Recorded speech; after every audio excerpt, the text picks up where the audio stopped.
Hey, guys. Welcome back to another TD Fitness episode. I am your host, Coach T. And today's topic is all about nutrition, specifically how to make your diet work for you versus you having to work to diet. And the question we're answering here today is how to stop struggling to eat a healthier diet. And I'll do that by giving you a simple 5-step process for improving your diet and your nutrition habits. In fact, that's the freebie for this episode. It's called the Simple 5-Step Plan to Improve Your Diet. So, how do you make nutrition work for you? How do you prevent the struggle to maintain a diet, the struggle that so many of us have either witnessed or been through ourselves? And really, it's all in understanding that weight loss and weight management isn't about dieting, but it is about your diet. It is about the way you eat. And what do I mean by that? Well, most of us have a certain picture in mind when we think about what it means to diet, the verb dieting, if you will. And we typically think of some type of plan that promises results if we stick to it. And in that instance, we're trying to make our lives fit around a diet. Instead, we should find ways to make our dietary habits fit into our current lifestyles. That's how you make headway. You find ways to make your diet work for you. You don't try to rearrange your life and eating habits around a diet. In the last episode, we talked about exercise and weight loss. And basically, we talked about how when it comes to weight loss, exercise alone is not going to cut it. I said the math doesn't support it. The science doesn't support it. And reality just doesn't support that. And that brings us to understanding the role of nutrition in weight loss. And I recently read an example. It was in a book called The Obesity Code by Dr. Jason Fung. And a lot of times we think of diet and exercise as kind of 50-50 partners in this whole weight loss equation, but it's far from that. If you think of it more like exercise and nutrition as Robin and Batman. So Batman and Robin, where Batman is the role of nutrition, because nutrition has such a large part in weight loss, but exercise has essentially a minimal role. So if nutrition is such a big piece of the puzzle, then the question is, why do we still have such high numbers of overweight percentages and obesity in America? And why can't we just fix the diets? I mean, that's the golden question, right? Supposedly, we know how to fix the diet. The answer is calorie control. At least that's what we've been told. I'll talk a little bit more about that in a second. But I continue to see statistics that say that 95% of the people, for example, who try to diet fail, meaning either they lose no weight, they lose very little weight, or they may lose weight initially only to regain it back. And the worst part of regaining it back a lot of times is that you regain more weight than you initially lost. And that obviously isn't where we want to be. So calorie control may be the answer, but we have to ask the question, are all calories created equal? So I'm going to run through just a quick history of dieting for weight loss. And this is a shortened version of a pretty good rundown, I think. And again, the book, The Obesity Code by Dr. Jason Fung, I think he does a good job of kind of simplifying the path that we've taken over the years. So you may be surprised to hear that some doctors as far back as the mid 1800s and even early 1900s believed that refined carbs were the main culprit of weight gain. And refined carbs are those plant-based foods where the whole grain has been removed and much of the nutritional value has been removed as well. Things like white bread, white rice, sweets. And there wasn't a lot of research at the time to back that up. It was just kind of based on observation and experience. I mean, if you asked maybe your older grandmother what caused weight gain back in the day, she'd say, well, it's sweets, sugary foods, and starches, right? Well, fast forward to the 1950s, and America saw an epidemic of heart disease, but it really wasn't an epidemic at all, because until then, things like pneumonia, the flu, tuberculosis, those were the leading causes of death. But with the development of vaccines and improved public health standards, those diseases were no longer as prevalent in the 1950s. And that meant longer life. And longer life typically meant heart problems. Life expectancy increased by almost 20 years between 1930 and 1970. And when people lived longer, they lived long enough to develop heart problems in their older age. So what was the culprit? Well, the jury, if you will, concluded that the reason for these heart problems was fat, excess fat, because every story needs a villain, right? Well, fat was thought to increase cholesterol, and cholesterol was believed to contribute to heart disease. And this is where many of you listening may have some familiar memories of kind of the low fat days in the 80s and 90s, low fat this, low fat that. Everything seemed like everything you went to the store and got, or everything that was advertised, had some kind of low fat label with the healthy moniker, the healthy sticker on it, right? So what happened? Well, you have to remember that there are three macronutrients: proteins, carbs, and fats. And each one of those is important in the body for different reasons. And if you take one of them out of the equation, then it's likely that you're going to have to increase the other two in order to maintain the amount of energy that you need from day to day. Well, many proteins, animal meat, for example, has fat in it as well. So people not only reduced fat significantly, but they started reducing their protein intake.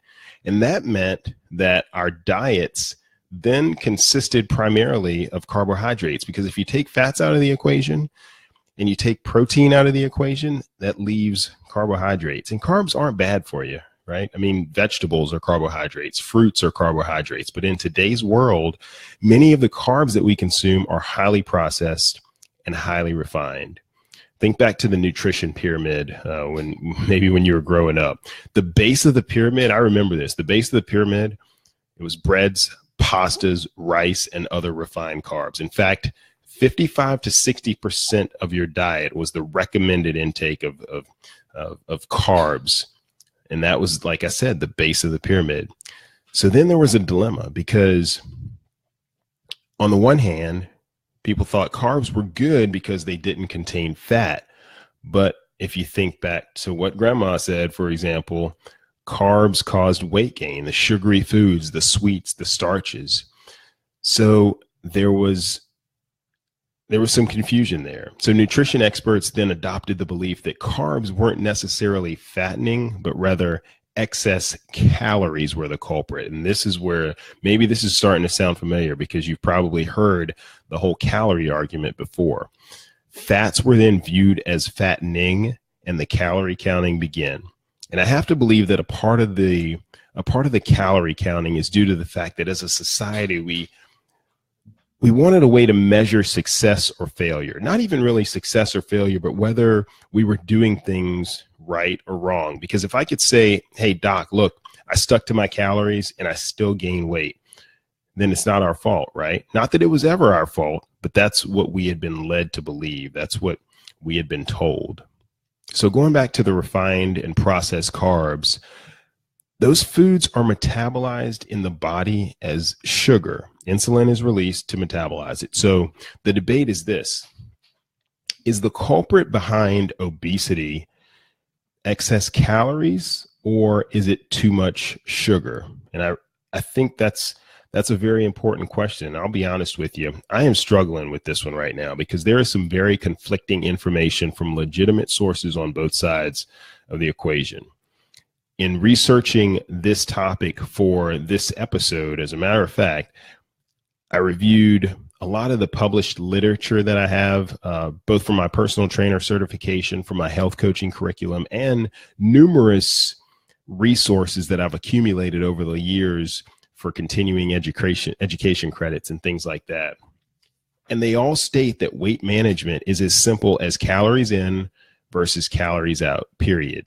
Yet, there are also some very credible sources that say that refined carbs are the culprit. And it's frustrating, because who do you believe, right? And I know that if I'm frustrated as a fitness professional and someone who kind of follows this research regularly, then you're probably not only frustrated, but confused as well. And amid that frustration, that confusion, I can hear you saying, look, man, hey, I just want to know what I should be doing. Should I reduce calories or not? Do I need to stop eating bread and pasta, right? I'm not going to solve that debate here today. I know that, but at least I can offer some insight in how to move forward. Understand, though, that I'm not going to tell you what to eat. I'm not licensed to do that. Only a registered dietitian should do that. But I'm going to relay some information that I think may be helpful, and I'll tell you what I believe and what I try to practice. So the New England Journal of Medicine published an article, a peer-reviewed article a few years back. I'll link to it in this episode in the show notes. And they said that reducing calorie intake is a very effective method. It's very effective in weight reduction. But here's the catch. It also said that trying to go on a diet or having someone recommend you go on a diet generally does not work in the long term. Why is that? Well, it goes back to how we are motivated.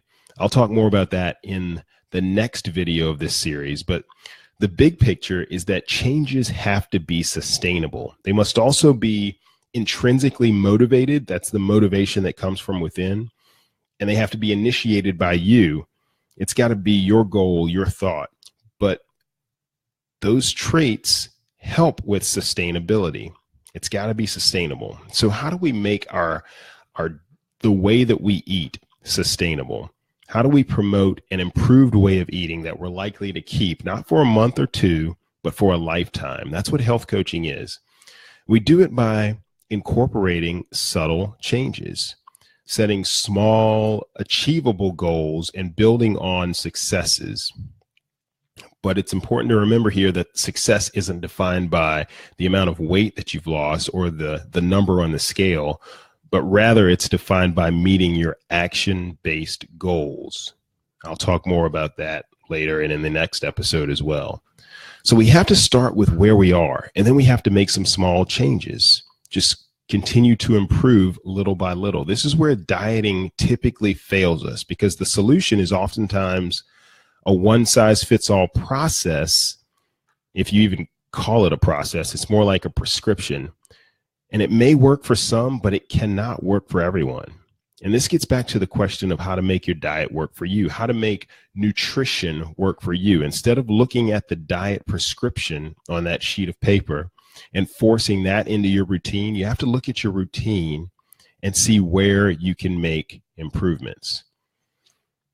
Now, you're probably asking, okay, so what do I do? What small changes do I make, and how do I make them?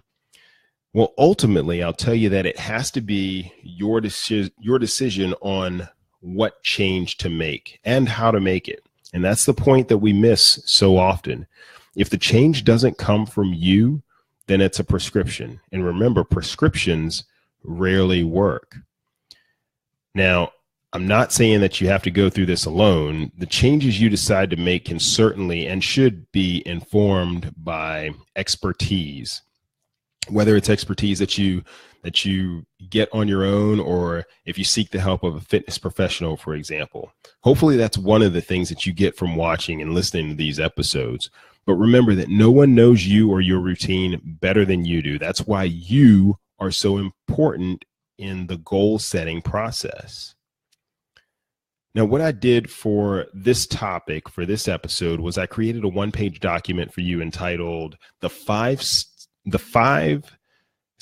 Plan to Improve Your Diet. It's a simple 5 steps. So you can go get that freebie. You can download it directly at tdfitness.net/014 download, or on the page for this episode, which is tdfitness.net/014. And I've laid out the steps for you and provided some examples and commentary on each of those steps in that document. And by the way, the Fit Life program that I'll tell you about in a couple of episodes is built around these very steps and putting them into action for your individual circumstance. So when you start with your current habits, no matter how unhealthy they are, and you seek to improve them one by one, just a little bit at a time, That success produces self-momentum. And then it doesn't become a diet, but rather a small change in your eating habits. And there's a distinct difference there.